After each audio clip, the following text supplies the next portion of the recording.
Hello, this video is going to look kind of like shite, but I'm trying to experiment with the lighting settings. Anyway, we are looking at the Storm deck I was talking about in my last video. Now, I know people won't be watching this in chronological order, like, oh, what's the lore of the new deck? But I like to bring it up anyway. But yeah, we are looking at Prismari, the inspiration. Now, is it a fun deck to look at? No. Is it a fun deck to pilot? My god, yes. So we're playing Storm.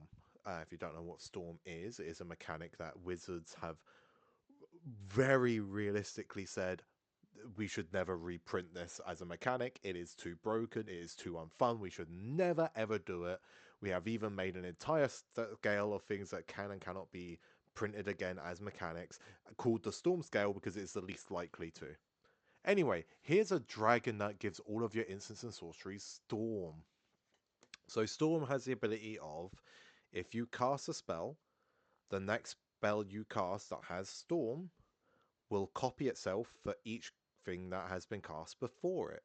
So if I cast a Brainstorm, I get one Brainstorm. Then if I cast after that Brainstorm, I go, yes, I would also like to cast a Gitaxian Probe.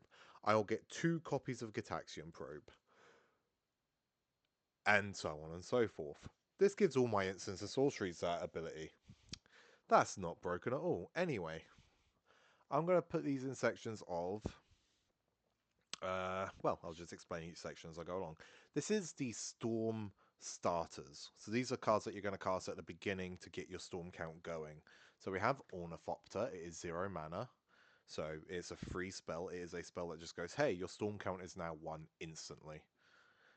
In the same vein, Gitaxian Probe, like I said earlier, 0 mana, 2 life, but again, it starts your Storm count, or you can stack these, make Storm count 2, blah, blah, blah. Then we go from 0 to 1. We have a Preordain, ups your Storm count, a Lightning Bolt, ups your Storm count. This one is not very cheap, but it does start your Storm count for very cheap later. We have a Echo Casting Symposium.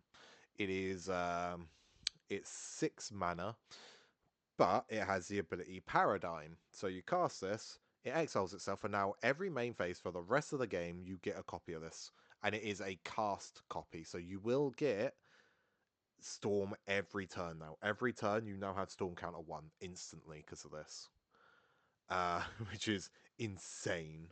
Uh, Same reason we're running the Improvisation Capstone. However, Improvisation Capstone is genuinely just a good card for this deck anyway, because it ups your Storm count off of its own ability, because it allows you to cast from the top of your library until you hit mana cost 4 or more.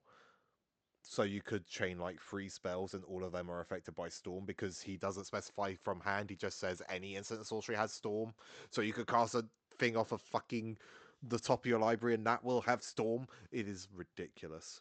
Uh, so yeah, and then that's also got Paradigm. So once again, every turn you're doing that. Best one to get out, because then not only are you getting the first spell off of that instantly, but then you are guaranteed at least Storm count of 2 with this one, because it will also cast Sync on top of that. It is insane. That is the starters. Now we have the extenders in the form of, like, this will extend how many storms you have. So here's a very delightful card called Thousand Year Storm. As you can tell by the fact that it has the word storm, it is a way for you to increase your storm count, because it has the ability of, not all your instants and sorceries have storm, but everything you cast is everything. Whenever you cast a instant sorcery, so no, actually, it is instants and sorceries, but your instants and sorceries have storm for each instant and sorcery before it. So, for example, the Ornithopter would not count towards that storm count. However, you will still get storm for every other instant and sorcery, not completely doubling your storm count, but essentially doubling your storm count. Talking of which, storm, very fun ruling. Storm is a triggered ability. Therefore, Strionic Resonator will allow you to copy that will allow you to copy target triggered ability to Storm again. It's just for 2 mana doubles your storm count at one point. It's very silly. I love it. Another way we could increase our storm count, because fun fact, storm stacks. So each instance of storm will stack on top of each other. So if you have a storm count of 3 and 3 things that give storm, you have 9 copies you're making. So that being said, we have the Helm of the Host to copy our commander to give our instance of sorcery storm. We have a Irenicus' Vile Duplication, which in itself is a sorcery. So if this is stormed, you make even more of him. And then we have Quantum Misalignment that has Rebound, so it can also be a starter for a turn. And again, makes additional copies of your commander, stacking the storm. So those are the storm increases. Next, we have mild payoffs for storm in the sense of this is the mana ramp. So we have a frantic search that will untap 3 lands and draw 2 cards and discard 2 cards. Again, mid storm count, you can make a bunch of mana off of this. High Tide, 1 mana, all your islands tap for an additional blue. Again, if you storm this in the middle of a storm, your islands will now tap for like 6 additional blue. Very nice. Next, we have a Seize the Spoils. You discard a card, create 2 treasures, and draw 2 cards. Yeah, you're gonna make a lot of treasures and draw a bunch of cards again if that's mid storm. Same with Unexpected Windfall. It's an additional mana, but it does what. Oh, no. So hang on. Caesar Spoils is. I mistook them a little bit. I do apologize. Caesar Spoils is draw 2, create 1 treasure. Unexpected Windfall is draw 2, create 2 treasures. So you get an additional treasure off of 1 extra mana off of this, which doesn't hurt. We then have the Jeska's Will, because get our commander. Our commander's 7 mana. You do want to get him out quite quickly. So yeah, Jeska's Will once again gets a bunch of mana. Mana Geyser gets us a bunch of mana. Pyretic Ritual gets us a bunch of mana. Sieving Song gets us a bunch of mana. Sieving Song gets us a bunch of mana. Yes, you are running 2 Sieving Song in the form of one of them being a Blazing Fire. Hang on, what is it? Blazing Fire Singer. Because he is a creature that has the instant attached to him as a prepared spell. These count towards Storm and will be affected by Storm. So that being said, we also run the lovely Goblin Glassrite, because it's 1 mana, create a treasure. And we're creating treasures equal to the storm count. Well, then I guess we should probably run a Stormkill Artist to, because he says even if you copy a spell. And then I did say we want to get our commander out quite quickly and easily, so we will Geode Golem as well, because then you can get your commander out and have all your mana untapped, essentially, which allows you to immediately storm off if this thing connects. Very nice. So that's all of the mana generators and little cheeky ways to get your commander out. Next we have the, I'm going to...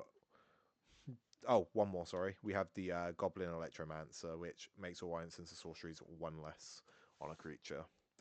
Next, we have the card draw. So, obviously, we're an Izzet deck. We should be running card draw. So, obviously, we're running the Brainstorm. We're running a Faithless Looting. Best print of Faithless Looting, by the way. We then have a Think Twice, which, again, is just a nice card draw. We have a Born Upon the Wind, so we can give our sorceries flash to help with the storm count. So, for example, if I want to counter something, I can quickly cast this, draw a card, immediately cast a sorcery that's like 1 or 2 mana that I don't want, like the Preordain, get through all that, and then cast the counter spell to give myself a bit more storm on the counter spell. We'll be going through those in a minute. But it just basically gives everything flash, quite nice. Card draw, we also have Archmage Emeritus, who has the same ability as Stormkill in the sense of, instead of making a treasure every time I cast / copy a spell, I will draw 1 instead, which is very nice. Then we're going to go into Stock Up, which just allows us to look at the top 5, pick 2 and put it into our hand. We then play a Dig Through Time that allows me to look through the top 7, put 2 in my hand. Then, because we're doing card draw, Emeritus of Ideation gives us an Ancestral Recall that we can once again storm.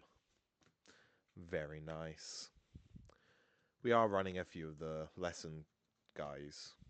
lessons. I don't know if we want to class it as lessons, but yeah, running a bunch of that sort of stuff. I'm just gonna do that. Next, we have the tutors. So we will have a lovely and mystical tutor. We have a personal tutor. We have a gamble. Then we have another lesson in the form of Sonar Unfinished Genius, because he has a sorcery that allows me to grab an instant sorcery and just add it to my hand. We then have Spell Seeker. And that's it. That's it for the tutors.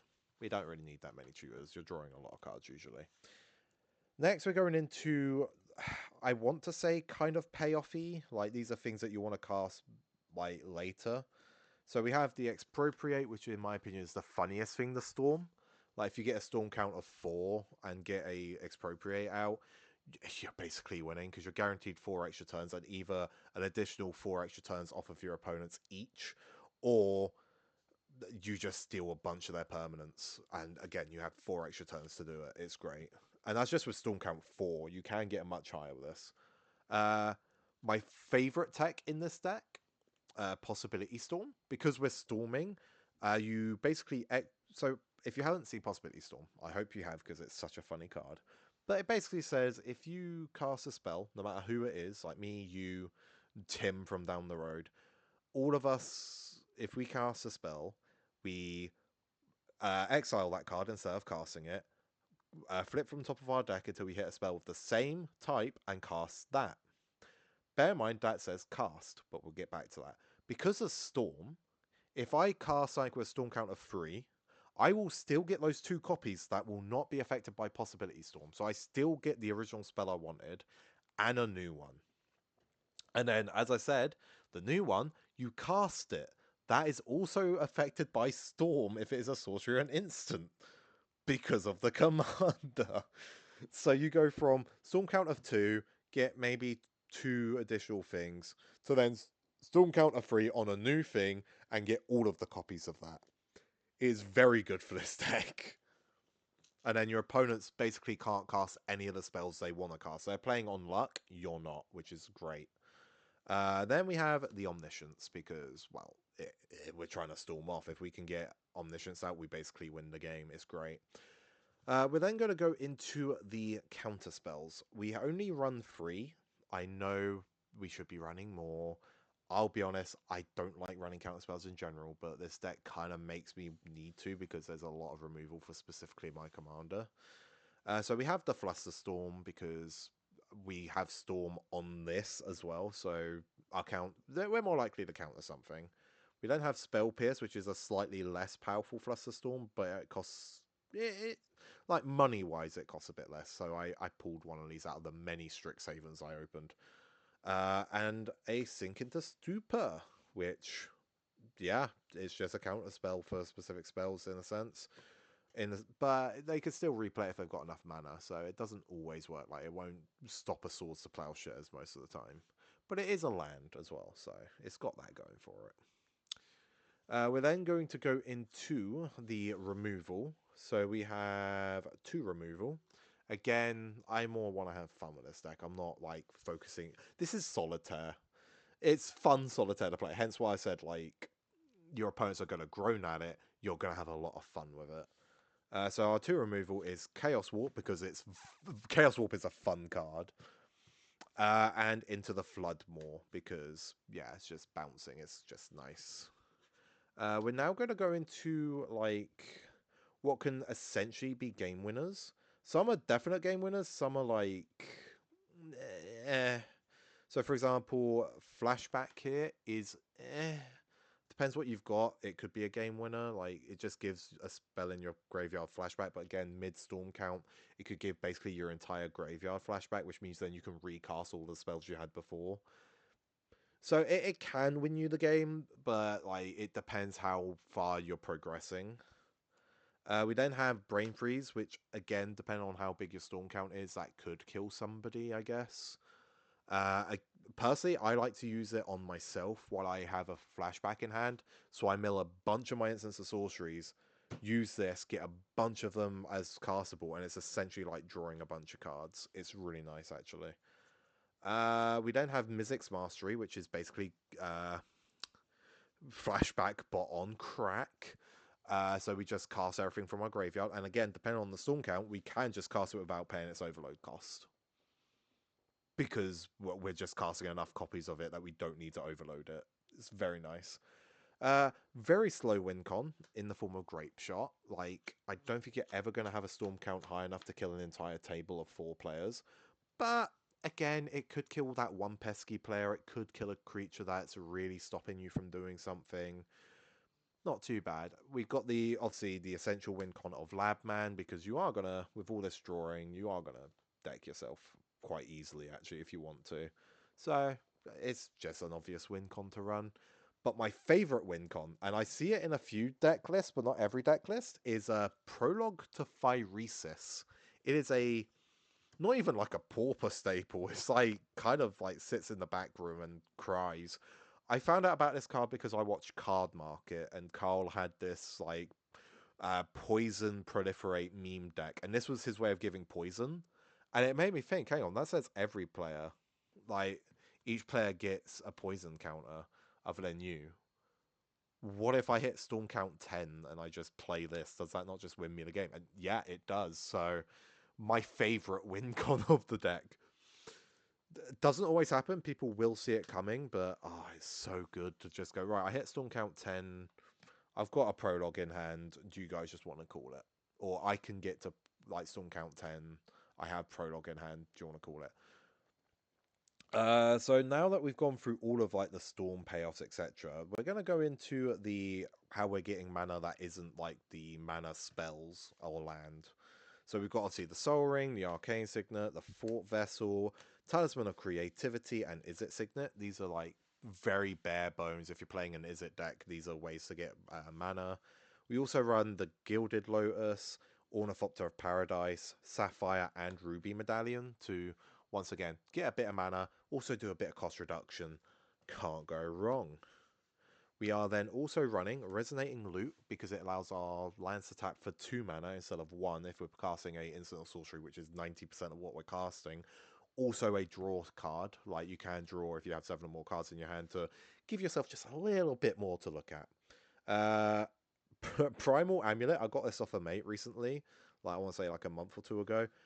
Very nice add to this deck. All my sorceries cost 1 less, and then if you manage to cast uh, for while this is out, doesn't even have to be in the same turn, you get a land that says if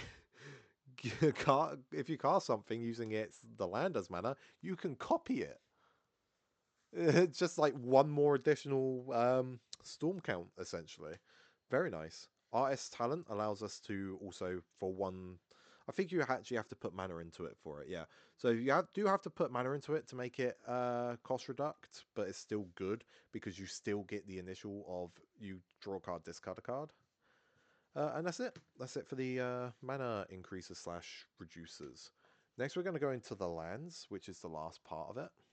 Also, we have Command Tower and Reliquary Tower.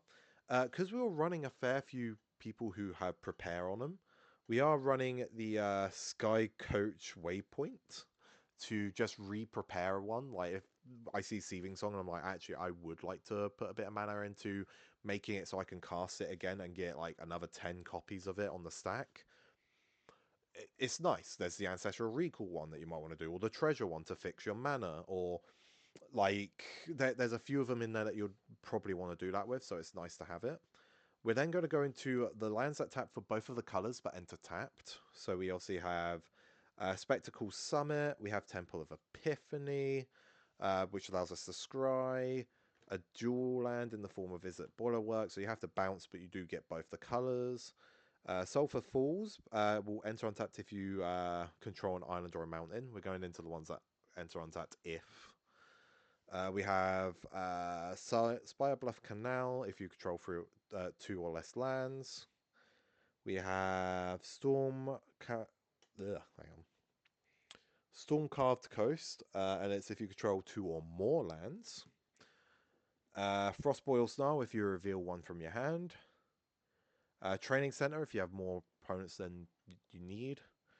Turbulent Springs if you have 8 or more lands on opponent's fields. Steam Vents if you pay 2 life.